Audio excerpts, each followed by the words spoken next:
thing that sets the Tea Party apart from many others is they have a very traditional view of the American dream, a Tocquevillian view, if you will. So essentially that they have this view that America is the land of opportunities and that all people, regardless of backgrounds, can succeed. Now, this is not to say that, that other Americans don't have this view, but they have this belief even more so. And this permeates how they answer poll questions and also helps explain a lot of their other policy positions that other people have a hard time understanding. So let's go through this. So these are some signs I took at a Washington, D.C. Tea Party protest here by the Capitol. And you often see signs like this. Don't spread my wealth, spread my work ethic. Stop punishing success and rewarding failure. This is all part of a common theme throughout the Tea Party. And for this to make sense, I thought we should go to some polling data. Now, be prepared. I'm going to show you a bunch of numbers that I've conducted with the Reason Root poll that I direct at the Reason Foundation, where I actually had an opportunity to ask Americans in general, but also Tea Partiers, about how they perceive the fairness of the American system, about opportunities in America. And you actually see they are distinct from most other people who do not self-identify with the Tea Party. Here we see 71% of Tea Party supporters think that all Americans have an equal opportunity to succeed, compared to a majority, but still significantly less, 55% of non-Tea Party supporters. We asked about income inequality in the system as part of the economic system. Is this an acceptable part of the system, or is this a problem that we need to address? 68% of Tea Partiers say that it's an acceptable part of the system compared to a little less than half of everybody else. We asked about, given this income inequality that does exist, is it the responsibility of government to reduce these income differences or not? Here we see a very huge difference. 80% of Tea Partiers do not believe it is the role of government to redistribute wealth.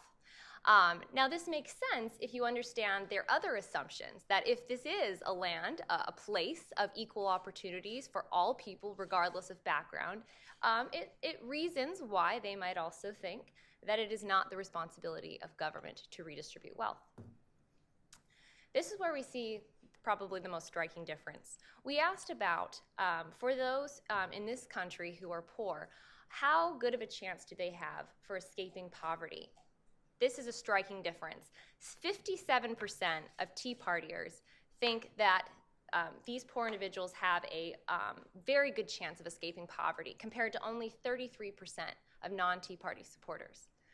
In fact, non-Tea Party supporters, 60% of them think that the poor have very little chance of escaping poverty. This was so striking, I wanted to delve in a little deeper into the data and look at just different groups here. We have Republicans that are not Tea Partiers and not Republicans, Tea Party supporters and Libertarians. You see that almost everyone, Republicans, Libertarians, Democrats, and others, do not think that the poor have a very good chance of escaping from poverty, but Tea Partiers think they do.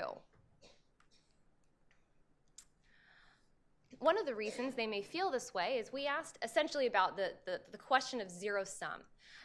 With an economy, can wealth grow enough for everyone, or does the wealth of one person mean there's less wealth for everybody else?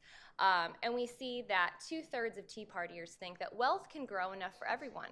Less than half of everybody else agree. Instead, a majority of everyone else, when they think one person gets wealthy, that necessarily means that someone else has gotten poorer. Now, here, most Americans agree that hard work is ultimately the most important trait in order to achieve success rather than luck or help from other people. But still, you still see a difference between Tea Partiers. I've added in here Tea Party activists. This is an entrance poll that David and I conducted back in October of 2010. I mean, 97%, basically this is margin of error we're talking about. Essentially, everybody there thought hard work is what is most important for determining success. However, for non-Tea Party supporters, although still 79% is overwhelming. There's still a sizable percentage that also think that luck and help from other people is ultimately what matters most.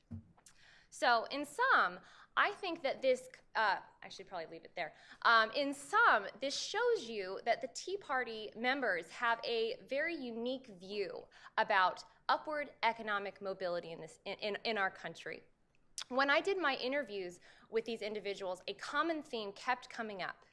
Almost the same words were being used. I'm not sure if someone was using it on a talk show. I don't know exactly what explains it, but people would say, Emily, what I'm worried about most is losing the thing that makes America great. And I said, okay, well, what is that? What is, in your opinion, what makes America great? And they would say, America is the place where you can be whatever it is you want to be.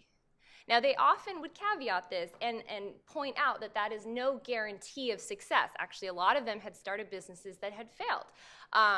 But they also said that what it does mean is it's a guarantee of opportunity to try to succeed, to try and perhaps fail. And that this ideology I had not really encountered with any of the other groups that I have studied in my own professional research. Understanding this about the Tea Party helps explain a lot of their other positions, especially their strong economic conservatism, their fiscal conservatism. If you have a view that things are generally fair, that we work in a meritocracy, that hard work pays off, then income redistribution may seem less necessary or even justified. The second point I'd like to make today is about Medicare. I hear this constantly with my research of the Tea Party movement. People will often bring up signs that look something like this. Kate Zernike first documented this in one of the Tea Party rallies that she attended, where a woman had a sign that says, "Get your government hands off my Medicare." This has led to a thesis, an emerging thesis within the academic world that suggests that the Tea Party is in fact a lover of big government, but only big government programs that benefit them. And that in a sense, it's selfishness. Rather, instead of wanting big government programs for all, it's just big government programs for them personally. But this didn't seem to comport with what I was observing in my interviews with the Tea Party, and also just looking at the polling data itself. So with the Reason Root poll, we decided to delve a little bit deeper into this issue to understand how Tea Partiers perceive and how do they conceive of entitlement programs in the United States. So we first asked about responsibility. Who is primarily responsible for saving for retirement? 72% of Tea Partiers thought that individuals should be primarily responsible for saving for retirement, compared to 56%, still a majority, but 56% of non-Tea Party supporters. We also asked about Medicare, slightly less, but still 59% of Tea Partiers also thought individuals should be primarily responsible for saving for paying for health insurance when they're retired. We asked them about opting out of entitlement programs like Social Security and Medicare, and overwhelmingly, almost 3/4 of Tea Partiers think this is fine. Less than half of everybody else agree. The same is true of Medicare. So this led me to wonder what explains the polling data out there that shows that Tea Partiers are unwilling to cut Social Security and Medicare in order to balance the budget. Everybody knows that the main drivers of our future and of our future budget deficits will be the result of our entitlement programs unless we change them. So why wouldn't it be the movement that says they are against big government spending? Why would they oppose reducing government spending for Social Security and Medicare? So we decided to ask the question, like everybody else asks, would you be willing to have your current or future Social Security benefits reduced as part of a plan to balance the federal budget or ensure Social Security remains in place for future retirees?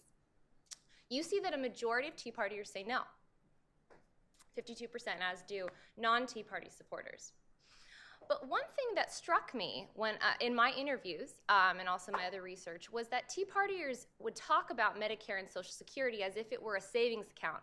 They saved this money They sacrificed money today. They delayed consumption that they could have spent today, but instead saved it in a government program, in a government savings account, if you will, for when they're retired.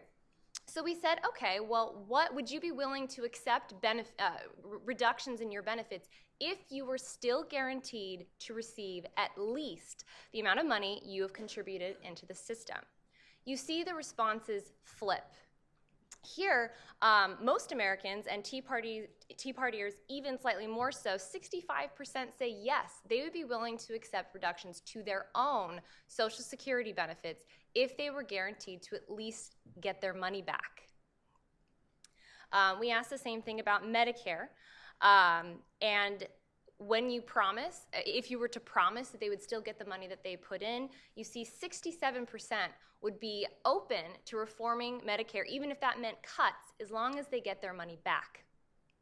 We asked this in an August 2011 poll, so we decided to revisit this last month in our September poll, and we just went straight for it. We asked, would you be willing to accept cuts in your current or future Medicare benefits if you were guaranteed to receive benefits at least equal to the amount of money that you and your employers contribute into the system? And here we find 3/4 of Tea Partiers say yes. So often, I think what we were finding in this early polling data, where Tea Partiers were reluctant to cut Medicare spending, what they were thinking is they were reluctant to have their own savings taken away, rather than them thinking of it as a redistributive program in which they wanted to ensure they also received those redistributive payments.